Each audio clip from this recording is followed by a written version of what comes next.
नमस्कार, बहुत बहुत स्वागत है आप सभी का। खबर दोपहर में मैं रविंद्र सिंह आपके साथ और मैं हूं आपके साथ आयुषी गुप्ता। बुलेटिन की शुरुआत बड़ी खबर के साथ करेंगे। अलवर से बड़ी खबर सामने आ रही है। उपचुनाव के बीच गाड़ी से 35 लाख रुपए मिले हैं। आबकारी विभाग ने दिल्ली से आ रही गाड़ी से कैश पकड़ा है। एफएसटी टीम ने यह कार्रवाई की है और ड्राइवर से फिलहाल पूछताछ की जा रही है। बड़ी खबर आपको बता दें, ये वही कार जिसमें ये 35 लाख रुपए कैश मिले हैं। नितिन हमारे संवाददाता और जानकारी के साथ जुड़ चुके हैं। नितिन, क्या कुछ अभी और जानकारी मिल पाई है? क्या कहना है ड्राइवर का? नितिन, आवाज मिल रही है आपको? जी, रामगढ़ का उपचुनाव चल रहा है और रामगढ़ के उपचुनाव को लेकर जहां पूरा प्रशासन अलर्ट है, उसी को लेकर आज बड़ौदा में थाना क्षेत्र के शीतलकट के पास में एक दिल्ली से आती हुई गाड़ी को आबकारी नाके पर रोका गया। और आबकारी नाके पर रोकने के बाद में जब गाड़ी को चेक किया गया तो उसके अंदर क्या है, पीछे डिग्गी में 35 लाख रुपए रखे हुए थे। उसके बारे में जो ड्राइवर से पूछताछ की तो वो कोई जवाब नहीं दे पाया। उसके बाद में ये जो है पैसे की जो जानकारी है वो एफएसटी टीम को दी गई थी। एफएसटी टीम उसके बाद मौके पर पहुंची और उसको कैश को जो है जब्त किया गया है। उसके बाद में जो ड्राइवर था गाड़ी का, उससे पूछताछ की जा रही है कि वो दिल्ली से किस काम के लिए अलवर की ओर आ रहा था और जो पैसा रखा हुआ था वो किसका था और किसको देने के लिए जा रहा था, इसकी पूरी इंक्वायरी की जा रही है। धन्यवाद नितिन शर्मा आपका जानकारी के लिए।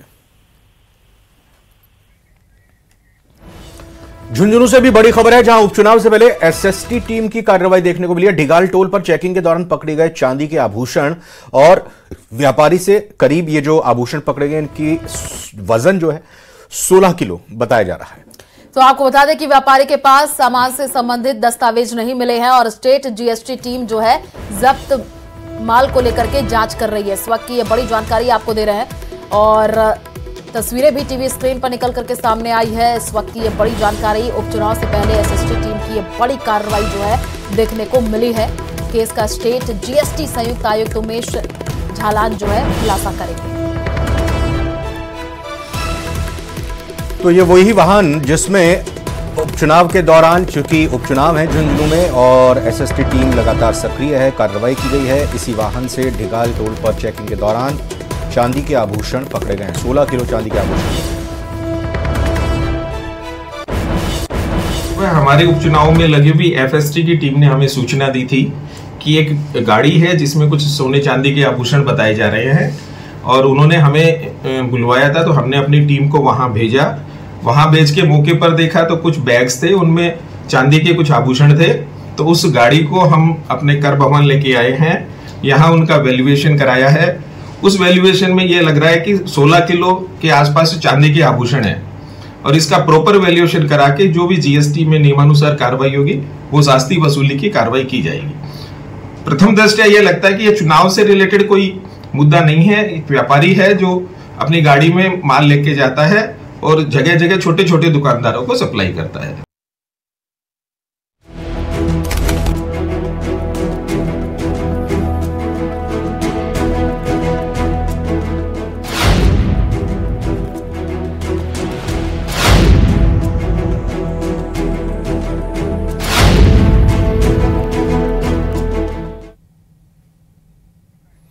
और प्रदेश में रेजिडेंट डॉक्टर्स की हड़ताल से अस्पतालों में चिकित्सा व्यवस्थाएं चरमरा गई हैं।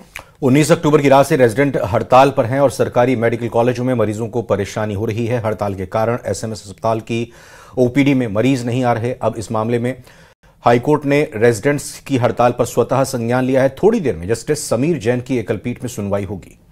तो ये बड़ी जानकारी आपको दे रहा है। पिछले कई दिनों से लगातार जो है रेजिडेंट्स डॉक्टर का हड़ताल देखने को मिला, जिससे मरीजों को काफी परेशानियों का सामना करना पड़ रहा है।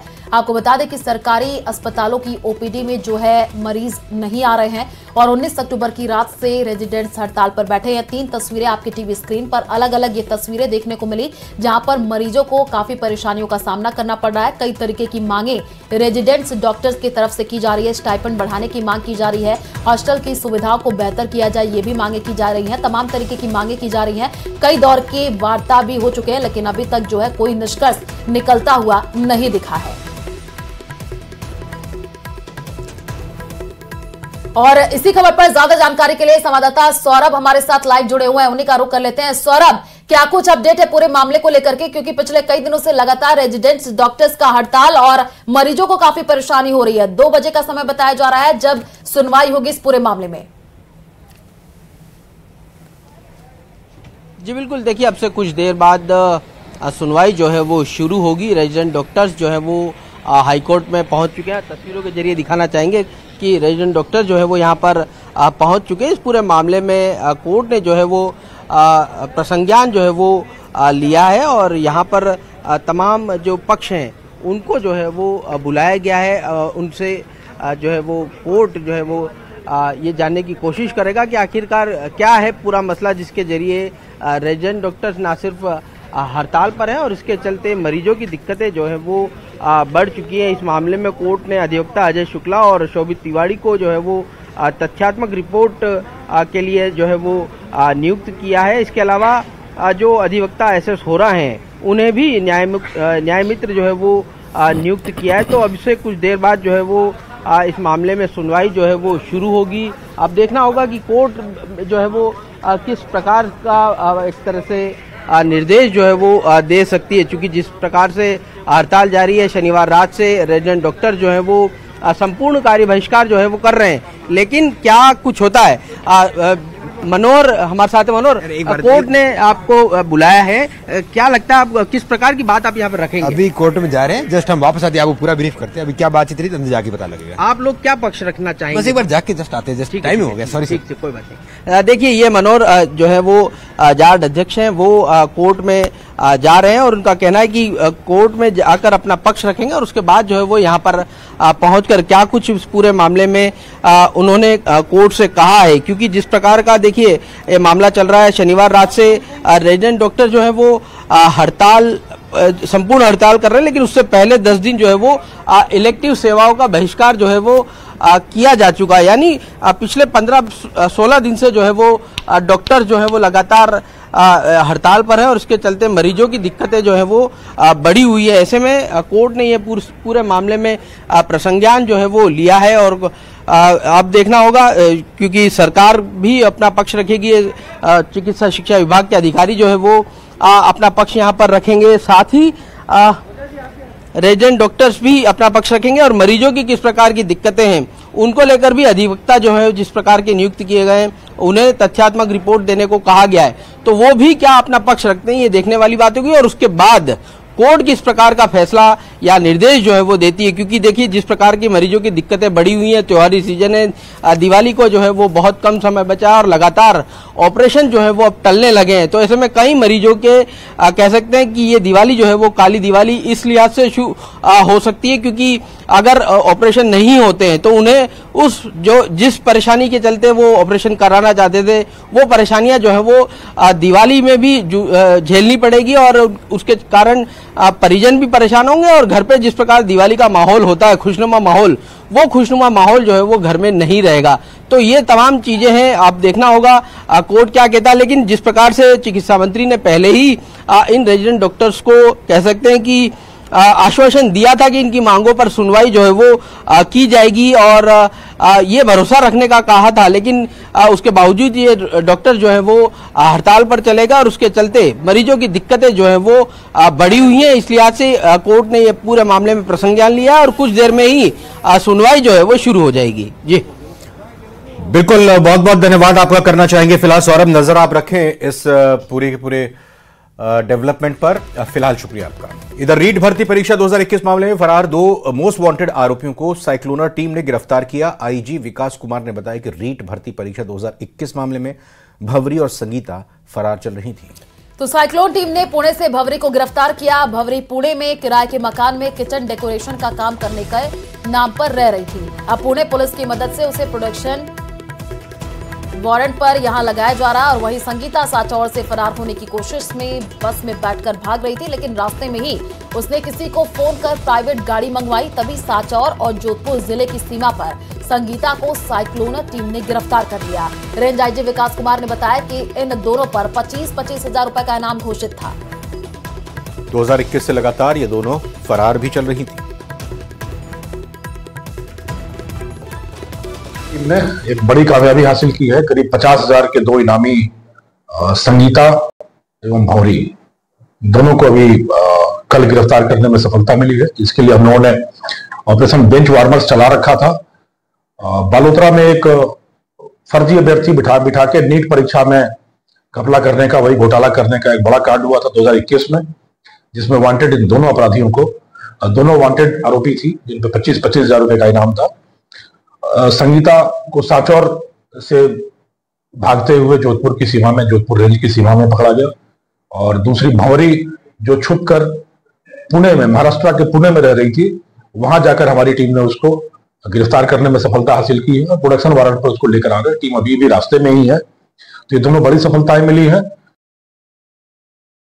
और अब जी बाड़मेर से बड़ी खबर सामने आ रही है। पूर्व मंत्री हेमाराम चौधरी का धरना जारी है। धरना स्थल पर जो है सांसद उमेदाराम बेनीवाल पहुंचे हैं। आज धरना खत्म करने की घोषणा हो सकती है। जिला प्रशासन ने दिखाए प्रूफ की हो चुके हैं शुरू कार्य। जी हां, जिला प्रशासन ने दिखाए प्रूफ की हो चुके हैं शुरू कार्य। वहीं आज धरना समाप्ति की हो सकती है घोषणा। धरने पर पहुंचे बायतू विधायक हरीश चौधरी, जिला प्रमुख महेंद्र चौधरी, जिला परिषद के अधिकारियों के साथ चल रही है वार्ता के बाद निकल सकता है हल। गुड़ा मलानी के मुखावा खुर्द गांव में स्वीकृत कार्यों को शुरू करवाने की मांग।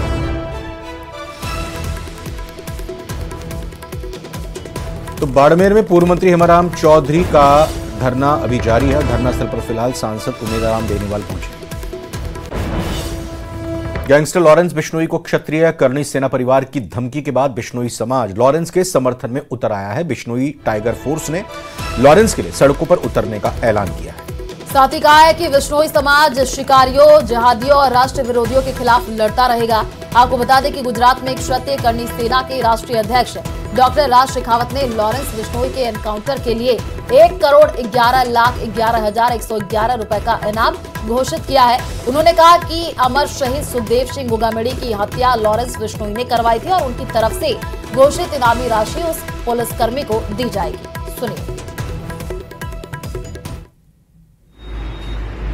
लॉरेंस बिश्नोई का एनकाउंटर करेगा, उस पुलिसकर्मी को 1,11,11,111 रुपए का पुरस्कार करनी सेना द्वारा प्रदान किया जाएगा।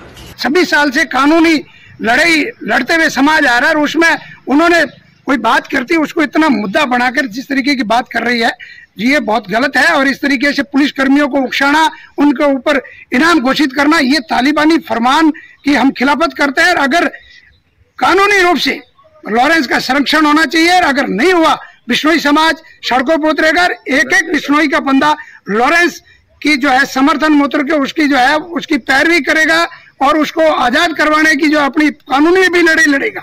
आने वाले समय में बिश्नोई समाज सक्षम है किसी भी तरीके की कोई भी जो है मतलब जो है हरकतों के खिलाफ मुंह तोड़ जवाब दे।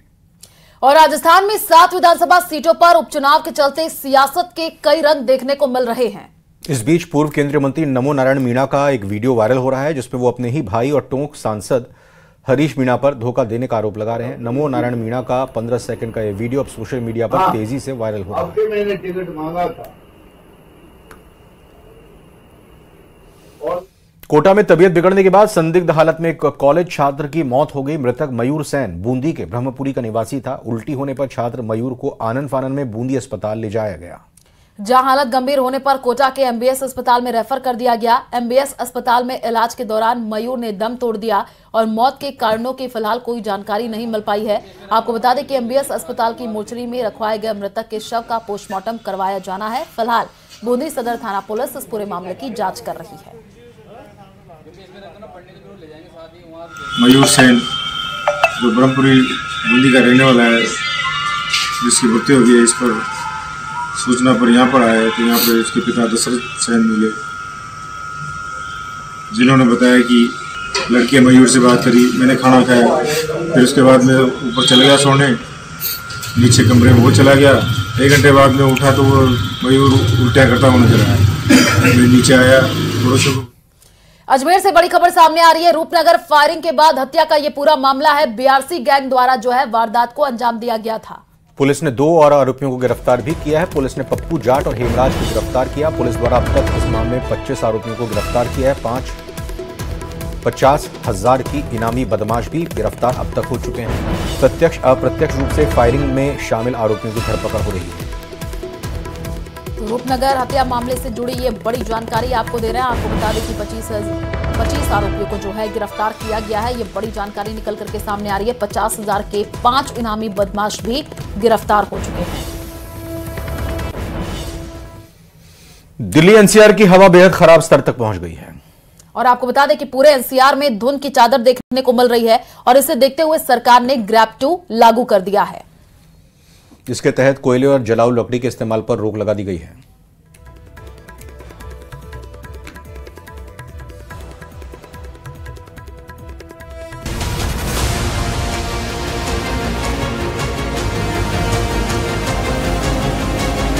दिल्ली एनसीआर में रहने वाला हर शख्स प्रदूषण का सामना कर रहा है। हवा इतनी प्रदूषित हो चुकी है जिससे बाहर निकलना मुश्किल होता जा रहा है। जहां एक और हवा में जहर घुल रहा है तो वहीं यमुना का पानी भी प्रदूषित हो गया है। बढ़ते प्रदूषण की वजह से दिल्ली एनसीआर में ग्रैब का स्टेज 2 लागू हो गया है।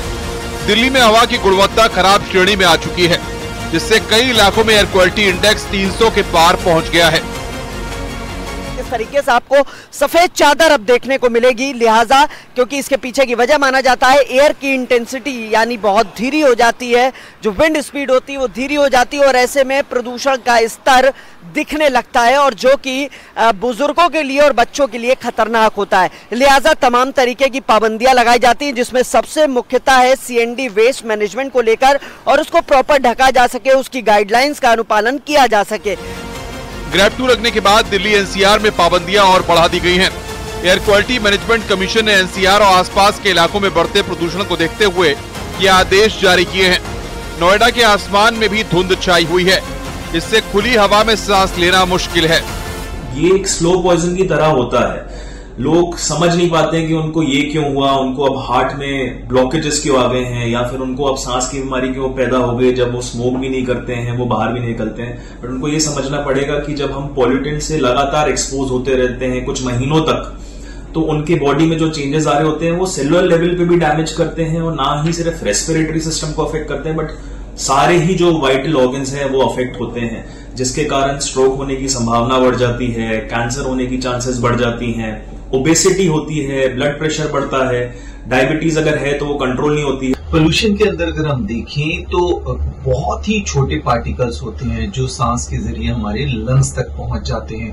खासतौर पे वो लोग जिनको पहले से कोई लंग से संबंधित प्रॉब्लम है, जिनको अस्थमा है, सीओपीडी है, जो बुजुर्ग लोग हैं, एल्डरली लोग हैं, इन लोगों को खास सावधानी रखने की जरूरत है। छोटे बच्चे जिनके लंग्स डेवलपिंग फेज के अंदर होते हैं उनको भी खासतौर पे ध्यान रखने की जरूरत है।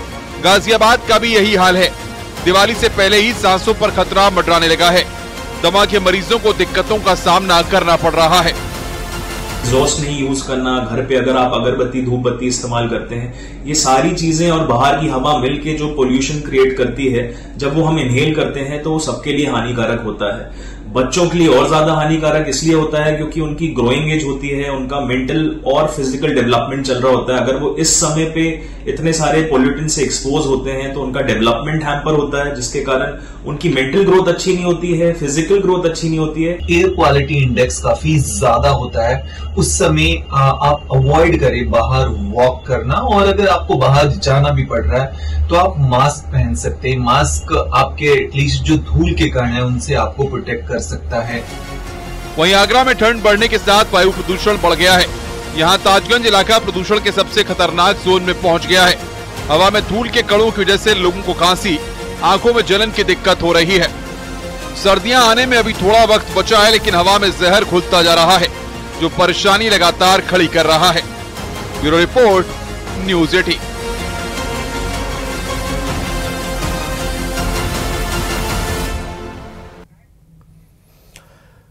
नवंबर की दस्तक से पहले ही दिल्ली एनसीआर की तरह प्रदेश भर में भी प्रदूषण का स्तर बढ़ गया और इस साल अच्छे मानसून के कारण अक्टूबर की शुरुआत में प्रदूषण के हालात काफी अच्छे थे। आंकड़ों से तुलना की जाए तो इस बार ठंड की दस्तक पर दिवाली से पहले ही प्रदूषण कई जगह 2 गुना तो कई जगह 1.5 गुना ज्यादा बढ़ गया है।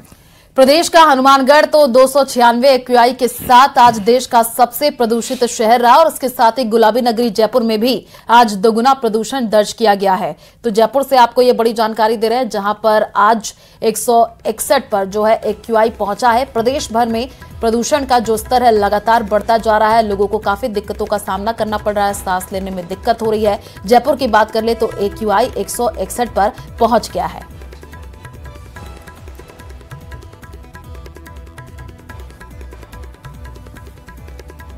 मैं PWD है, पुलिस है, ट्रैफिक है, ये तो इसमें क्योंकि इसमें स्टडी में ये है कि किस सेक्टर द्वारा कितना प्रदूषण उस शहरों में पाया जाता है, ताकि अपना अपना जिम्मेदारी भी हमने तय करके काम कर सकते हैं। क्योंकि प्रदूषण किसी शहर में होता है, एक सिंगल सोर्स में नहीं होता है, कई सोर्सेज है, उसके माध्यम से कलेक्टिवली पाया जाता है, तब जाके उसका एयर क्वालिटी इंडेक्स बहुत बढ़ता है। ये तो इसलिए ये स्टडी के माध्यम से हमको पता चले कि किस सेक्टर के द्वारा कितना प्रदूषण मिलता है और उसका नियंत्रण करने के लिए क्या अपना पास सॉल्यूशन है। ये सभी इसमें डिसीजन निर्णय इसमें किया गया है।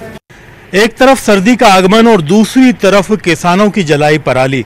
पंजाब और हरियाणा से प्रदूषण अब राजस्थान का रुख करने लगा है और राजस्थान के कई शहरों में जो AQI का पैमाना है वो 100 से बाहर जाकर के खतरे के निशान तक पहुंचने लगा है। राजधानी जयपुर में जो एयर क्वालिटी इंडेक्स है वो 150 को पार करने लगा। आप देख सकते हैं कि शहर जयपुर के ऊपर जिस तरह से प्रदूषण की चादर छाई हुई है, इसमें आपको साफ नजर आएगा कि इसका सीधा असर लोगों की सेहत पर पड़ने वाला है।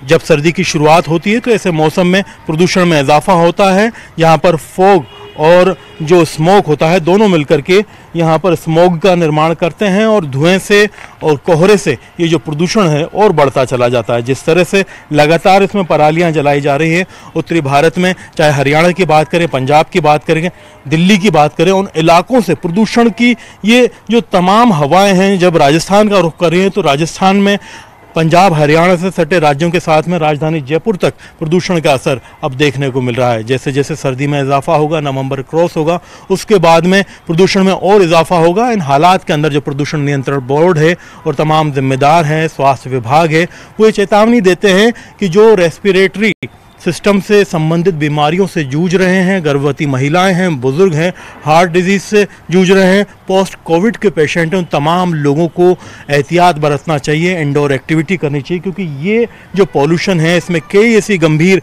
गैसेज होती हैं जो कि इंसान के शरीर को नुकसान पहुंचाती हैं और बहुत ज़्यादा परेशानी उनको हो सकती है जब वो लंबे समय तक इसके एक्सपोजर में रहें। उम्मीद की जानी चाहिए कि जो राजस्थान का प्रदूषण नियंत्रण मंडल है और जिम्मेदार एजेंसीज हैं, प्रदेश के अंदर जिन भी शहरों में प्रदूषण ज़्यादा बढ़ रहा है वहाँ पर प्रदूषण को कंट्रोल करने के लिए जो ज़रूरी कदम हैं वो उठाएंगे और प्रदेश में जो स्थिति बनी हुई है उसके लिए लोगों को जागरूक भी करेंगे ताकि लोग बाग इसका खामियाजा ना भुगतें। कैमरा पर्सन शेर सिंह के साथ में अरबाज अहमद, न्यूज़ 18 के लिए जयपुर से। और चले फिलहाल इस बुलेटिन में इतना ही।